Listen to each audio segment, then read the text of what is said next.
तो यहाँ पे क्या बात हो रही है कि जो अर्जुन का प्रश्न था कि जिनका योग सिद्ध नहीं हुआ है वो अगर अभ्यास करें और योग की सिद्धि तक न पहुंचे तो उनकी क्या दशा होती है, ये प्रश्न था इसके पहले।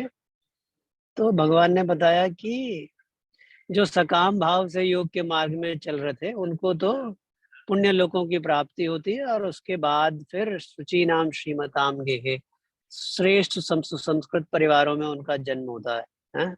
या फिर दूसरे प्रकार के लोग होते हैं जो यहाँ 42 में कह रहे हैं, जो योगियों के कुल में जन्म लेते हैं, शुद्ध योगी सिद्ध योगियों के कुल में जन्म लेते हैं। जैसे मैं बता रहा था पिछली बार भी कि इसका मतलब ये नहीं कि आपके भौतिक माता पिता ही सिद्ध योगी हों, आपको सिद्ध गुरुओं के आश्रम में उनका सत्संग या उनका सहयोग या उनका मार्गदर्शन भी मिले तो ये भी समझना चाहिए कि कुछ पुण्य जन्मों पूर्व जन्मों के योग के मार्ग पर बढ़ने का फल है, और ऐसा होता ही है यहाँ पर भगवान कह रहे हैं। और ऐसा जन्म यानी ऐसा सत्संग, सिद्ध योगियों का संग, चाहे उनके परिवार में, चाहे उनके गुरुकुल में, चाहे उनके आयोजन संयोजन सत्संग में मिलना इस संसार में बहुत ही दुर्लभ।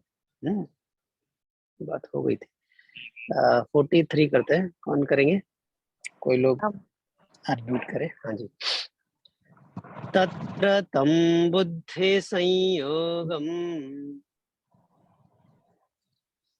तत्र तं बुद्धिसंयोगम् तत्र तं बुद्धिसंयोगम् तत्र तं बुद्धिसंयोगम्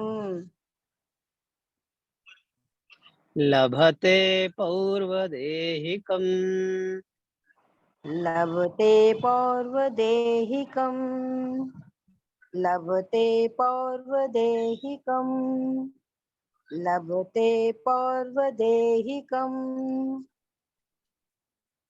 यतते च ततो भूयः यतते च ततो भूयः यतते च ततो भूयः यतते च ततो भूयः संसिद्धौ कुरु नन्दन संसिद्धौ कुरु नन्दन संसिद्धौ कुरु नन्दन संसिद्धौ कुरु नन्दन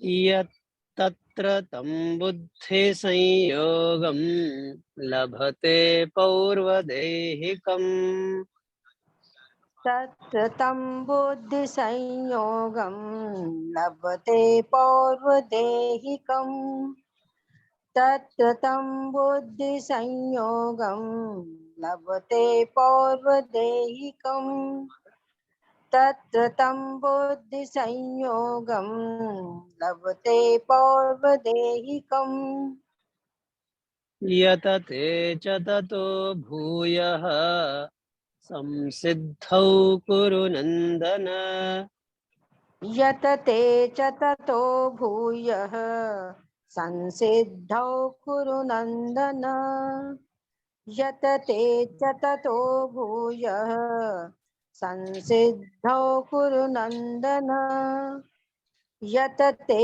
च ततो भूयः संसिद्धौ कुरु नन्दन तत्र तं बुद्धि संयोगं लभते पौर्वदेहिकम् यतते च ततो भूयः संसिद्धौ कुरु नन्दन तत्र तं बुद्धिसंयोगं लभते पौर्वदेहिकम् यतते च ततो भूयः संसिद्धौ गुरुनन्दन तत्र तं बुद्धिसंयोगं लभते पौर्वदेहिकम् यतते च ततो भूयः संसिद्धौ गुरुनन्दन तत्र तं बुद्धिसंयोगं लभते पौर्वदेहिकम् यत ते च ततो भूयः संसिद्धौ कुरु नन्दन तत्त बुद्धिसंयोगं लभते पौर्वदेहिकम् यत ते च ततो भूयः संसिद्धौ कुरु नन्दनम्।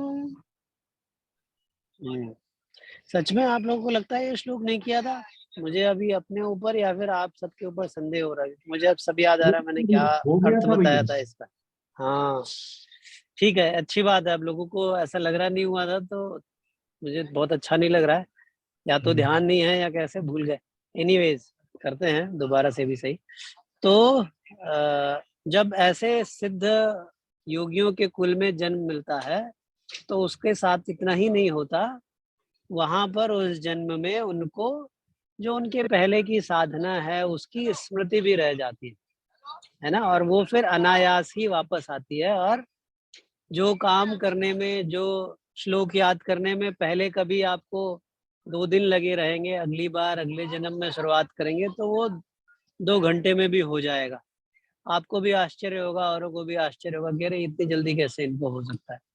तो वो पुरानी स्मृतियों का पुनर्आगमन अनायास ही होता है और इससे जो है प्रगति तीव्र होती है। और फिर इन अनायास ही इन जब स्मृतियों की आवृत्ति होती है, जब सब वो चित्त में वापस आती हैं तो फिर साधना की दिशा में और तेजी से विकास करने का, बढ़ने का अवसर मिलता है। तो ऐसा नहीं कि पूरा स्लेट जो है वो पूरा क्लीन नहीं होता, एक तल पर तो पूरा क्लीन होता है जो बहुत ही ऊपर का सतही तल है, क्योंकि हमको सबको कुछ याद नहीं है, राइट। परंतु जो गहराइयां हैं, अनंत गहराइयां हैं मन की भी, अभी तो विज्ञान भी मन के सबका जो कॉन्शियस माइंड है वो बहुत एकदम बहुत ऊपर का तलहटी है।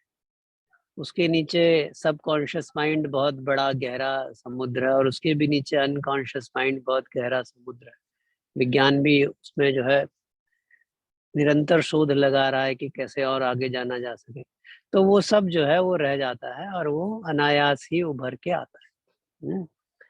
तो इस तरह से जो व्यर्थ, पहले भगवान ने कहा था ना, कुछ भी किया हुआ प्रयत्न योग की दिशा में व्यर्थ नहीं जाता।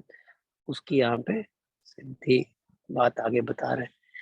अच्छा, ये जो है, ये जो निष्काम भाव से योगियों की बात है। जो दूसरे तरह के योगी हैं उनकी आगे जब वो शुचि नाम श्रीमताम गेहे, श्रीमंतों के घरों में, कुलों में उनका जन्म होता है तो उसका कैसे क्या सदुपयोग होता है वो इस भले 44वें में, ये संभवतः नहीं किया था।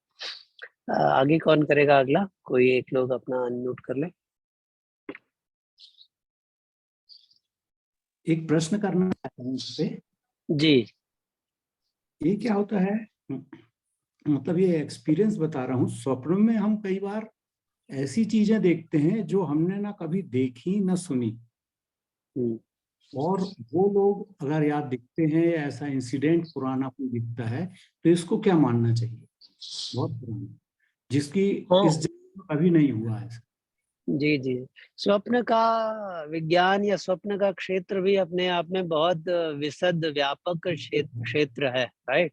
तो उसमें बहुत तरीके के स्वप्न होते हैं। कई ज्यादातर जो स्वप्न होते हैं वो तो हमारे अधूरे काम, अधूरी इच्छाएं, दिन की कुछ महीने पहले या कुछ वर्षों पहले या आज की ऐसी घटनाओं से ही कुछ ना कुछ निर्मित ही होती है। मोस्ट ऑफ द टाइम, मतलब अधिकतम वही होते हैं सपने। परंतु कई बार कुछ सपने, जैसे मैंने पहले कहा, हमारे सबकॉन्शियस माइंड से कुछ विचार उभर के आ सकते हैं, कुछ अनकॉन्शियस माइंड से विचार उभर के आ सकते हैं, तो वो आते हैं। Yes, परंतु जहां तक मैंने गुरुओं से सुना है अपने, कि हाँ, उसमें ज्यादा हमको चक्कर में पड़ना नहीं चाहिए, क्योंकि पढ़ना कई नहीं। बार स्वप्न की या इवन इंट्यूशन जिसको कहते हैं, हमको ऐसा अनुभव हो रहा है कि ऐसा कुछ होने वाला है, तो बहुत बार सही हो जाता है,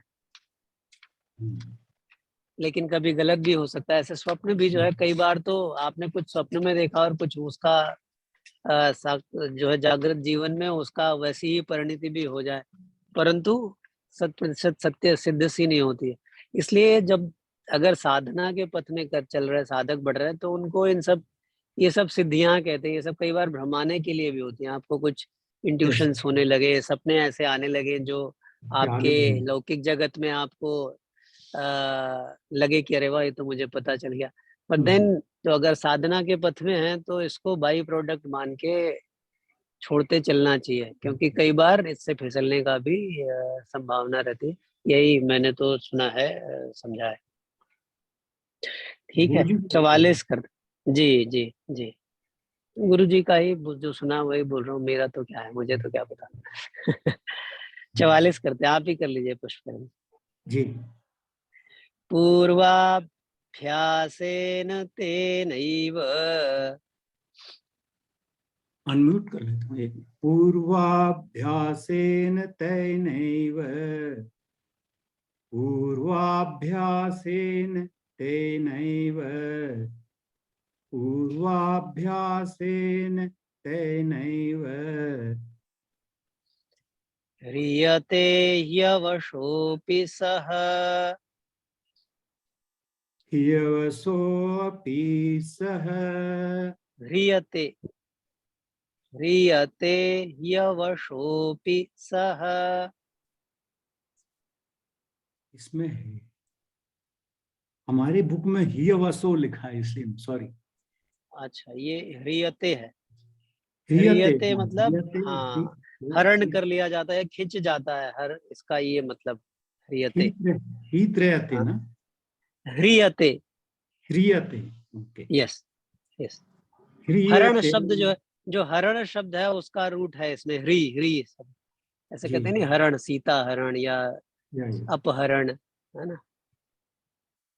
और हियावशो जो है वो ही अवशो, ही माने निश्चित रूप से, या कई बार तो या ही ऐसे आता है। और अवशोपी मतलब परवश होके, मतलब ऐसा लगता है बिना जाने जबरदस्ती जब आपसे कुछ काम करते नहीं आप हो जाता है, उसको अवश होना या परवश होना कहते। तो ह्रियते ह्यवशोपि सा, ह्यवशो में क्या है, यण संधि होती है। ही जब ई के बाद आ आता है तो ई का या हो जाता है, ऊ का वा हो जाता है, ओ का अव हो जाता है, औ का आव हो जाता है। तो उसमें से उस सूत्र के हिसाब से ही अवशो दोनों मिलके ही अवशो। ह्रियते ह्यवशोऽपि सः, ह्रियते ह्यवसोऽपि सः, ह्रियते ह्यवसोऽपि सः, ह्रियते ह्यवसोऽपि सः, जिज्ञासुरपि योगस्य, जिज्ञासुरपि योगस्य, जिज्ञासुरपि योगस्य, जिज्ञासुरपि योगस्य, शब्दब्रह्माति वर्तते, शब्द ब्रह्माति वर्तते, शब्द ब्रह्माति वर्तते, शब्द ब्रह्माति वर्तते, पूर्वाभ्यासेन तेनैव ह्रियते ह्यवशोऽपि सः, पूर्वाभ्यासेन तेनैव ह्रियते ह्यवसोऽपि सः, पूर्वाभ्यासेन तेनैव ह्रियते ह्यवसोऽपि सः, पूर्वाभ्यासेन तेनैव ह्रियते ह्यवसोऽपि सः, जिज्ञासुरपि योगस्य शब्दब्रह्माति वर्तते, जिज्ञासुरपि योगस्य शब्द ब्रह्माति वर्तते, जिज्ञासुरपि योगस्य शब्द ब्रह्माति वर्तते, पूर्वाभ्यासेन तेनैव ह्रियते ह्यवशोऽपि सः, जिज्ञासुरपि योगस्य शब्द ब्रह्माति वर्तते। पूर्वाभ्यासेन तैनेव क्रियते हि अवसोऽपि सः जिज्ञासुरपि योगस्य शब्द ब्रह्माति वर्तते। पूर्वाभ्यासेन तैनैव क्रियते हि अवसोऽपि सः जिज्ञासुरपि योगस्य शब्द ब्रह्माति वर्तते। पूर्वाभ्यासेन तैनेव क्रियते हि अवसोऽपि सः जिज्ञासुरपि योगस्य शब्द ब्रह्माति वर्तते। हाँ जी, तो यहाँ पर क्या बात हो रही है? पूर्वाभ्यासेन सह अवशः अपि तेन पूर्वाभ्यासेन एव ह्रियते। तो इसमें क्या बात हो रही है? ये उन लोगों की बात है जो योग में लगे थे, परंतु योग में कुछ कामनाओं से कुछ सकाम लगे थे। योग की तो बहुत सारी सिद्धियां बताई थी ना भगवान, तो कुछ लोग उससे भी आकर्षित होकर के योग करना शुरू कर सकते हैं। फिर अगर वो असफल हो जाते हैं, असफल तो नहीं कहना चाहिए, अगर वो पूर्णता को प्राप्त नहीं होते हैं, तो उनके लिए भगवान ने बताया था इसके पहले 2 श्लोक पहले कि वो पहले तो पुण्य लोकों की प्राप्ति करते हैं, वहां पर उनको संपूर्ण सुख सुविधाएं मिलती हैं। फिर उसके बाद वो पवित्र ग्रहों में और श्रीमंतों के घर में उनका जन्म होता है। तो उनकी फिर आगे उस अवस्था को वो कैसे उसका सदुपयोग करते हैं और कैसे आगे बढ़ते हैं, वो यहाँ पे बात है। सह मतलब उसके लिए जो ऐसा व्यक्ति है जो अभी पहले अभ्यास सकाम साधना योग शुरू किया और फिर सिद्ध नहीं हुआ, उसके लिए सह अवशः अपि, वो परवश होता हुआ है ना। किसके परवश होता हुआ? पिछले जन्म में जो उसने योग के दिशा में कदम उठाए थे, उन कदमों के उठाने की वजह से ही वह इस जन्म में परवश होता हुआ ह्रियते ही योगस्य, वो योग की तरफ इस जन्म में खिंच जाता है। भले ही वो एकदम धनी समृद्ध परिवारों में है, परंतु उसके पूरे पुराने अभ्यास उसकी परमात्मा में योग में योग की ओर उसको खींच ले जाता। कभी कभी हमको भी नहीं पता चलता कि suddenly there is a desire, अच्छा हमको कुछ गीता सीखनी है या हमको ध्यान करना है या आसन करना, देयर इज सडनली, राइट। कभी कभी ऐसे उठता है ना कि किसी के मन में, सबके मन में उठा ही है यहाँ, तभी शायद इस क्लास में भी है, राइट। तो अचानक से सब अच्छा चल रहा था, ऑफिस चल रहा था, काम चल रहा था, सब पार्टी वगैरह सब चल रही थी, तो अचानक से कहाँ से आता है? तो this shloka somewhere explain that कि शायद पिछला कुछ होगा तो अचानक से उसका इसीलिए परवश होता हुआ का है, क्योंकि हमने कॉन्शियसली बड़ा डिसीजन नहीं लिया, लेकिन फिर भी इस तरफ मन झुक गया, फिर जुड़ गए, फिर बढ़ने लगे आगे। तो वो बात है यहाँ पे है। फिर योग की तरफ उसका खिंचाव होता है। और फिर क्या कहा है कि जिस जिज्ञासु अपि शब्द ब्रह्म अतिवर्तते, योग की महत्ता ये है कि जो योग के प्रति जिज्ञासा जिसके मन में जग जाए, वह भी शब्द ब्रह्म का अतिक्रमण कर जाता है। शब्द ब्रह्म यहाँ क्या मतलब है? यहाँ पर वेदों में शब्द, वेदों को भी कहते हैं, वेदों का एक दूसरा नाम शब्द भी है। अच्छा, वेदों का बहुत विस्तार है, परंतु अधिकांश जो वेदों का अंग है उसमें कर्म कांड हैं, उसमें यज्ञ हैं, उसमें बहुत सारे विधान हैं जो बताए गए हैं कि आप ऐसा करेंगे तो आपको ये फल मिलेगा, ऐसा करेंगे तो ये फल मिलेगा, है ना। बहुत तरीके के यज्ञ। तो most of the portion of the यज्ञ इज सकाम साधना ओनली, राइट। परंतु ये जो योग की बात भगवान कर रहे हैं पूरी गीता में, वो योग उससे ऊपर ले जाने वाला है। वेदों का जो भाग इससे ऊपर ले जाता है वह मुख्यतः किसको, उसको क्या कहते हैं? Upanishad. Upanishad is the top pinnacle of Vedas. वहाँ का जो फिलोसफी है वो वेदों के सबसे ऊपर एकदम निचोड़ है। जब उपनिषद उस गुरु और शिष्य के बीच संवाद है, वहां पर जो शिष्य है वो इस अवस्था में पहुंच गया, he know it all, he experienced it all, he knows the at least depth of the word, संसार की उसको गहराई पता चल गई है। तब वो गुरु के सामने पूछता है कि मैं क्या हूँ, परमात्मा क्या है। ये एक्सपीरियंसर कौन है? सब एक्सपीरियंस कर लिए मैंने, मैं देख लिया मैंने सब कुछ, परंतु जो ये एक्सपीरियंसर कौन है, जिसने एक्सपीरियंस किया है, वो कौन है? परमात्मा है तो क्या है ना? अलग अलग उपनिषदों में अलग अलग परिस्थितियों में मूल प्रश्न यही है, और इसी का उत्तर फिर गुरु देते हैं। ज्यादातर तो कंफ्यूज ही करते हैं, क्योंकि इसके बारे में ये प्रश्न ऐसा है कि इसका उत्तर भी केनोपनिषद में कहते हैं, जो जानता है वो बताता नहीं है, जो बताता है वो जानता नहीं है, जो कहे वो समझो, जो जानता है वो कहता नहीं है, कह ही नहीं पाता है, जो कह पा रहा है इसका मतलब उसने जाना नहीं, ऐसा ये विषय है।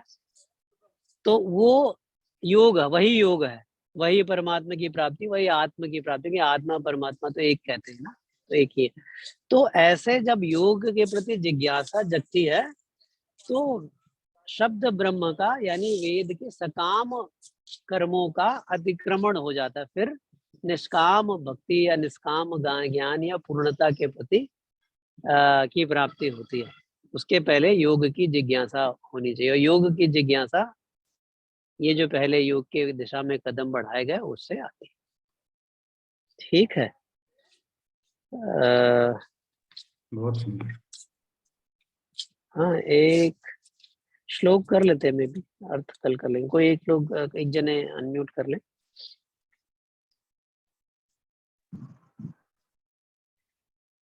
या इसको कल करें, मैं थोड़ा बाहर भी हूँ, कल करते हैं। वसुदेव सुतं देवं कंसचाणूरमर्दनं देवकी परमानंदं कृष्णं वंदे जगद्गुरुम्।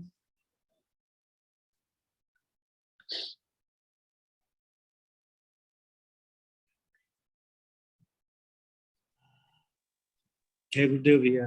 जय गुरुदेव। ठीक है, कल प्रयास करेंगे, कल मिलेंगे। हाँ, मैं थोड़ा यात्रा में हूँ इन दिनों, तो थोड़ा ऐसा डिस्टरबेंस रहेगा, बट मैं क्लास कंटिन्यू रहे ऐसा प्रयास करूंगा। हाँ, जय गुरुदेव। जय गुरुदेव।